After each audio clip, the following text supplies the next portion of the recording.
जहाँ के लिए हम नहीं मलिक साहब, सवाल यही था कि आपके रहते बिगड़ क्यों रहा है? ये मैं वही बात कर रहा हूँ। मेरे सवाल ये है कि हम बिल्कुल चुनाव नजदीक था और हम किसी कीमत पर भी कोई विघन डालना नहीं चाहते थे। एक तो हाँ, ये सोच आपकी अच्छी है, विघन नहीं डाल, लेकिन आपको लगा नहीं कि लोकसभा के चुनाव से ही शुरू हो गया था डिटोरिएशन? नहीं, ये आप एक चीज पे कॉम्प्रोमाइज करते जा रहे थे। ये देखिए, हालांकि आपका वजूद, हचका का वजूद लोकसभा चुनाव तक भी भारतीय जनता पार्टी से ऊपर था प्रदेश के अंदर, इसमें तो कोई दो राय नहीं। ये देखिए, ये प्रदेश के अंदर ये और उल्टा आपने ये जो स्थिति आज बीजेपी के द्वारा पैदा की गई है आप लोगों के लिए, ये स्थिति आप बीजेपी के लिए पैदा कर सकते थे प्रदेश के मामले में। आपने 45-45 दी उनको, हालांकि आपका स्टेक जो है, आप स्टेक की बात कर रहे थे, लॉजिकली भी और जिस तरीके का, जिसको कहते हैं कि प्रदेश की जनता भी जानती है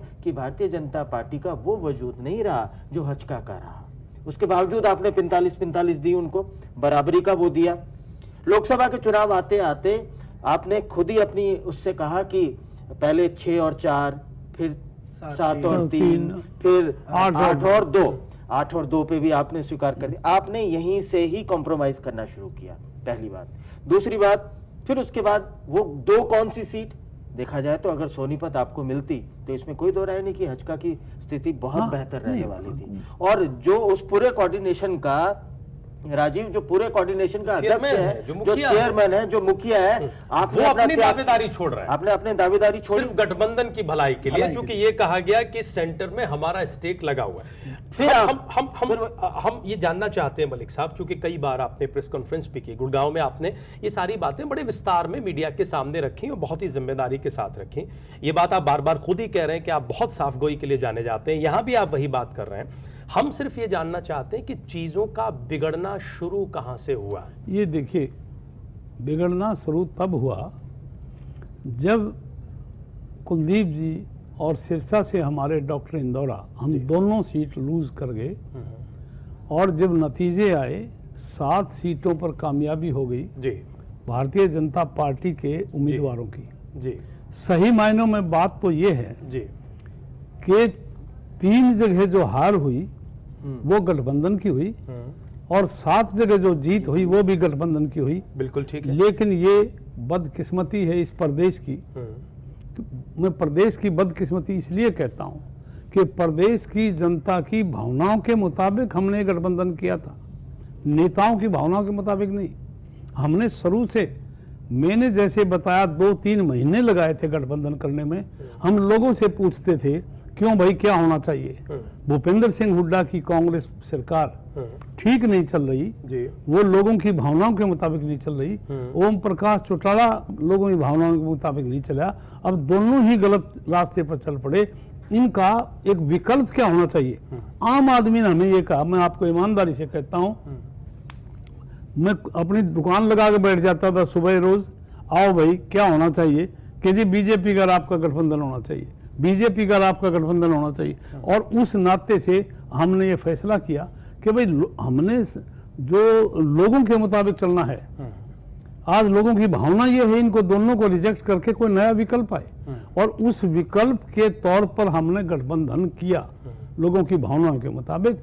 फिर हमने ट्रैक्टर यात्रा निकाली 67 कंस्टिट्यूंसी में, रथ यात्रा निकाली। उस रथ यात्रा में हमने पूरा मान सम्मान भारतीय जनता पार्टी के नेताओं को दिया। उस पर फोटो लगे 9, जिस पर हरियाणा जनहित कांग्रेस के केवल 2 फोटो, चौधरी भजन लाल जी के और कुलदीप जी के, और भारतीय जनता पार्टी के 7 सीनियर नेताओं के फोटो। और उनको हमने प्राथमिकता दी, इज्जत दी कि भाई हम जो लोगों की भावना है उनको ठेस नहीं पहुंचाना चाहते, और वो चलता रहा। लेकिन जो ही यहाँ पर सत्ता में वो आए, और कुछ लोग खास तौर से जो नए लोगों ने वहां एंट्री की, उन लोगों ने ये बात कहनी शुरू कर दी हालात के मुताबिक। ये नए लोग कौन कौन थे धर्मपाल साहब? नए लोग तो आप मेरे से भी ज्यादा जानते हो। तो ठीक है, नहीं, नए लोग जो ओरिजिनली बीजेपी में नहीं थे, मैं उनके नाम क्यों लूं, नहीं थे, जो ओरिजिनली बीजेपी में नहीं थे और जो हरियाणा जनहित कांग्रेस पार्टी का सहारे से वो आगे बढ़े, बीजेपी का भी सहारा था, और वो जीत गए। उसके बाद ये कहना शुरू किया कि राजनीति में क्या होता है। आपको मलिक लेकिन साहब, मैं तो उस बात मलिक को, साहब, हाँ जी, आपको इस चीज की अपेक्षा थी, हालांकि आप भी उतने ही खुश थे। नहीं, हालांकि बिल्कुल ठीक है नहीं। कि कुलदीप जी हारे, ये देखिए, उसके बावजूद देखिए भी जी, गठबंधन के नाते आप लोग खुश होंगे कि हमारा गठबंधन हाँ, को ये देखिए जी, मैं आपको बताऊं, 7 सीटें, ऐसा कभी सपने में सोचा था कि ये स्थिति बन जाएगी आप लोगों कभी की? नहीं सोचा, क्योंकि हमने, लेकिन इसके ये देखिए, चुनाव से पहले मिलेगा तो मलिक साहब ये को देखिए देखिए जब हाँ, बादल साहब आकर के प्रचार कर रहे थे, ये देखिए, तभी आप लोगों ने बातें उठाई थी, तभी तो ये देखिए, मैं एक चीज समझता हूँ जी कि भारतीय जनता पार्टी राष्ट्रीय पार्टी है, और मैं छोटी मोटी नीचे की बातों के बारे में को नहीं मानते थे, हम इग्नोर करते थे कि उप राष्ट्रीय पार्टी का समझौता है, और 3 साल पहले समझौता 3 साल आगे के लिए किया था। ये शर्तों में नहीं था कि समय समय अनुसार इन कोई समीक्षा होगी और उसके मुताबिक बदलते रहेंगे। ये नहीं है कि शादी तो हो गई, शादी के बाद अगर लड़की या लड़के की टांग टूट गई तो फिर हम वो शादी खत्म कर देंगे। कोई भी 3 आगे के लिए गठबंधन, या तो हम केवल उस टाइम की जो बाई इलेक्शन थे केवल उनके लिए समझौता करते, या हम सिर्फ लोकसभा के लिए समझौता करते। जब विधानसभा तक का समझौता किया, हमारी समझ में आज तक भी नहीं आया कि वो इस किस्म की, हम तो वही बात है जो रामायण की बात करते हैं कि भाई रघुकुल रीत सदा चली आई, प्राण जाए पर वचन ना जाए। हम अपने वचन पर आज भी कायम हैं, हम अपने वचन से पीछे नहीं हटेंगे, हम लोगों की भावनाओं को ठेस नहीं पहुंचाएंगे। ये मलिक साहब मजबूरी है जी, नहीं मजबूरी नहीं है, विकल्प तो आपके पास नो जी, विकल्प तो राजनीति में विकल्प तो भाई साहब होते हैं, मजबूरी नहीं है।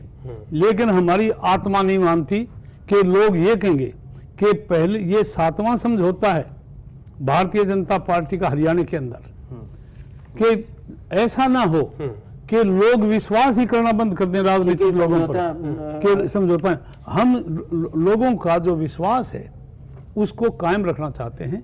हालांकि मैं ये मानता हूं राजनीतिक आदमी की प्रतिष्ठा बहुत डाउन है, और मैं तो बहुत बार मजाक में कह देता हूं राजनीतिक लोगों से, भाई हाथ मिलाओ ना, बाद में उंगली गिन लिया करो, कभी काट ना लियो, इतना बुरा हाल है।